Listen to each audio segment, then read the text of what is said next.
Alito Moreno se posicionó como el senador con más faltas injustificadas en el sexenio por lo menos en el Senado, durante la 66ª legislatura. Según registros oficiales, entre septiembre de 2024 y marzo de 2026, acumuló 7 inasistencias sin justificar y 20 justificadas. En total, se registraron 181 faltas injustificadas cometidas por 67 legisladores, y aunque Alito se lleva la medalla de oro en ausencias, su bancada tampoco se queda atrás. El PRI sumó 46 faltas entre 13 senadores, confirmando que el problema no es individual, sino que refleja la flojera colectiva del PRI. Aunque ojo, porque si analizamos las bancadas por bancadas, el peor evaluado es el PAN, quien sumó 60 faltas injustificadas de 21 senadores distintos. El Instituto Nacional Electoral quedó bajo la lupa tras revelarse un contrato por 227 millones de pesos para renovar su sistema de videovigilancia en 40 sedes. Esta información inicialmente había sido reservada por 5 años bajo el argumento de seguridad. Así lo revela una investigación de Otilia Carvajal para La Silla Rota. Ella solicitó un recurso de transparencia y así obtuvo el contrato asignado a la empresa AMPS para la integración y articulación SAPI de CB. Incluyó la instalación de más de 300 cámaras, torniquetes, ponchallantas y sistemas de identificación electrónica en oficinas centrales y juntas locales. Sin embargo, lo que más llama la atención es que se otorgó por adjudicación directa. Es decir, no hubo ni una especie de concurso. El INE justificó la inversión señalando que su sistema de videovigilancia lleva 18 años sin renovarse. Aún así, la combinación de gasto elevado, adjudicación directa y opacidad inicial vuelve a encender el debate sobre los manejos de los recursos dentro del árbitro electoral. Ratifican a Roberto Velasco como nuevo canciller de la República. Morena vota a favor, PRI y PAN en contra. ¿Por qué? A ver, es que la realidad... ¿Qué van a decir? Para empezar, sí, o sea, no entendí eso. Roberto Velasco, no es como que... ¿Qué le hace? Para empezar, justamente, algo que me parece muy gracioso es que le dicen Lord Cacahuates, porque todos ya sabemos... Bien, este es el nivel. Así van a denostar al canciller con el tema de los cacahuates, ya sabemos que además el canciller es alguien sumamente cooptado por Marcelo Ebrard, que sabemos que no va a ser una tarea política para salvar a México, sino lo que va a hacer son estrategias para defender al gobierno y que el pueblo siempre se quede aislado, ¿no? Inclusive, pues la verdad es que, ¿tú sabes cuál es la razón por la que ya no está el canciller pasado? Dilo tú, si tú sabes. ¿Tú sabes? O sea, la realidad es que ninguno de esos funcionarios estaban dando el ancho que se esperaba, ni siquiera internacionalmente. O sea, la realidad es que inclusive el gobierno de Estados Unidos hoy en día está tomando al gobierno mexicano como patio trasero. ¿Y dónde quedó la soberanía que tanto inspiraban? Y por eso hoy en día están viendo si entra otro nuevo funcionario público que puede hacer que estas relaciones sí contengan tantita soberanía. Inclusive lo comentó el gobernador de Querétaro cuando fue el Día de la Constitución, que justamente aplaudió ampliamente que Claudia Sheinbaum esté siempre enarbolando el tema de la soberanía, pero el tema es que nunca lo llevan a la realidad, ¿no? Y piensan que cambiando funcionarios va a cambiar la realidad, pero es que la realidad es que siempre están escogiendo a los mismos funcionarios cooptados. Salvador. Es paupérrima la línea argumentativa que ha utilizado Atreyu para denostar a Roberto Velasco. No tiene ningún motivo para... ¿Tú crees que tiene libertad de decisión Roberto Velasco? Maestría en la Universidad de Chicago, tiene ya mucho tiempo en la Cancillería.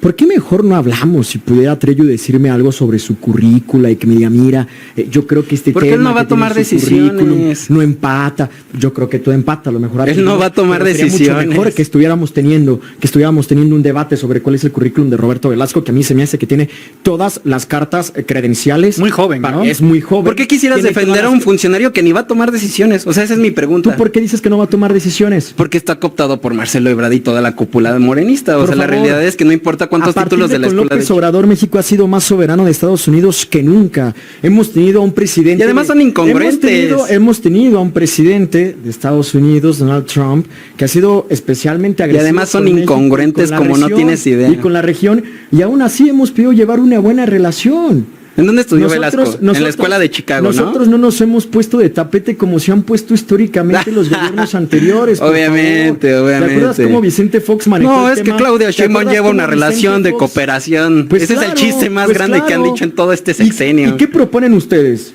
¿Que se rompa con Estados Unidos? No, que se contenga una soberanía real. Y hemos tenido soberanía. Que se haga respetar el Estado de Derecho. Decir acción nacional. Ustedes no pueden hablar de soberanía, por favor. Si yo fuera Treyu, diría, Manuel, me excuso de este debate. Obama cuando me levanto y me voy. Obama cuando obligó a cosas a Felipe Calderón. Obama cuando obligó a cosas a Felipe. Siempre, todo el tiempo. Treyu, perdón.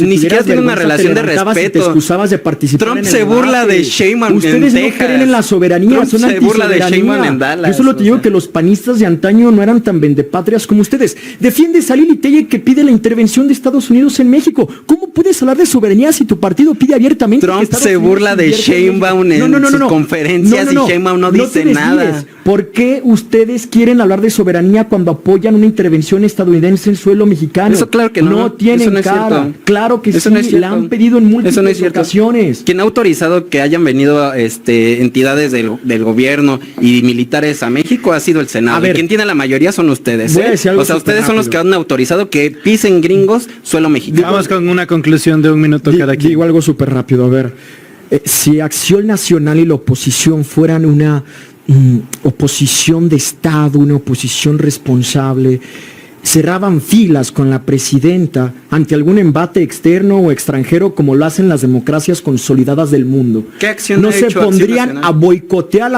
no se podrían a boicotear a la presidenta en medio de pláticas, en medio de conversaciones y en medio de la renegociación del tratado de comercio más importante del mundo, que es el TEMEC. Se está renegociando porque estamos actuando como perros con la cola entre las patas, no como una nación soberana. Quienes están actuando como perros y como son perros ustedes. con mucha hambre es la oposición que está pidiendo que Estados Unidos intervenga en México. Vamos a poner a prueba qué tan soberano eres tú como político, inclusive. ¿Te atreverías a decir que el gobierno de Donald Trump es malo, es fascista, es neoliberal, es capitalista, es hegemónico? ¿Lo dirías? Pues hegemónico posiblemente. En Estados Unidos hay una democracia bipartidista y quienes están ahorita quizás arriba son los republicanos. Y también dices que Claudia Sheinbaum lleva relaciones de cooperación con ese gobierno.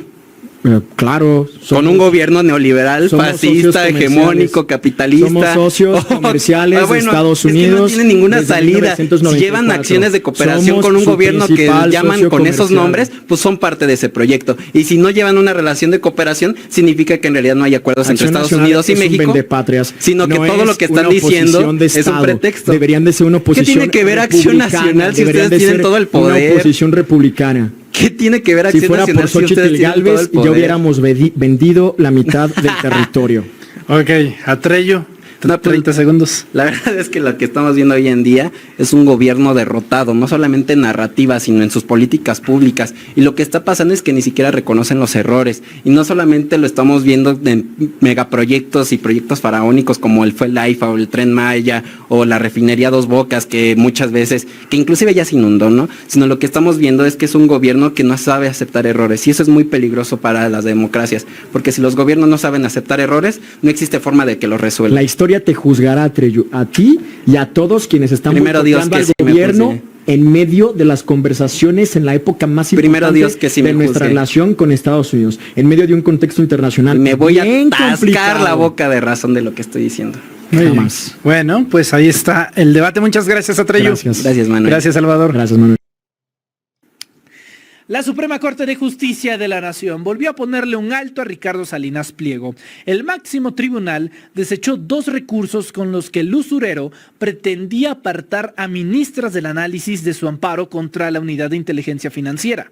La Corte concluyó que dichos recursos tenían como único objetivo dilatar o entorpecer la resolución del caso. El evasor fiscal ha optado por una estrategia que parece más cercana al berrinche jurídico que a la defensa legal. La Corte contó presentó al menos 10 intentos de recusación contra ministros, incluyendo a Loretta Ortiz y María Estela Ríos, todos bajo el mismo guión: cuestionar imparcialidades sin sustento sólido. El asunto será discutido el Pleno. De aprobarse, la UIF conservará sus facultades para acceder a información financiera y patrimonial en labores de supervisión y combate a delitos como lavado de dinero. Esto permitiría a la UIF mantener el análisis de las cuentas bancarias de Salinas Pliego hasta por 10 años, información solicitada desde diciembre de 2021 a la Comisión Nacional Bancaria y de Valores tras su mención en los Pandora Papers, escándalo global relacionado con empresas offshore y posibles esquemas de evasión fiscal. Lorenzo Córdoba, exconsejero presidente del INE y actual colaborador de Latinos y simpatizante del nuevo intento de Partido Rosita, se lanzó contra Alejandra Tello Mendoza, quien aspira a convertirse en consejera del instituto. Actualmente, ella es jefa de la unidad de investigación de la Escuela Judicial Electoral. ¿Y qué sucedió? Pues en X, Córdoba respondió de forma burlona a un mensaje sobre Alejandra. En el tuit original se afirmaba que ella podría beneficiarse de ser una cuota para personas con discapacidad bajo el argumento de que tiene lupus.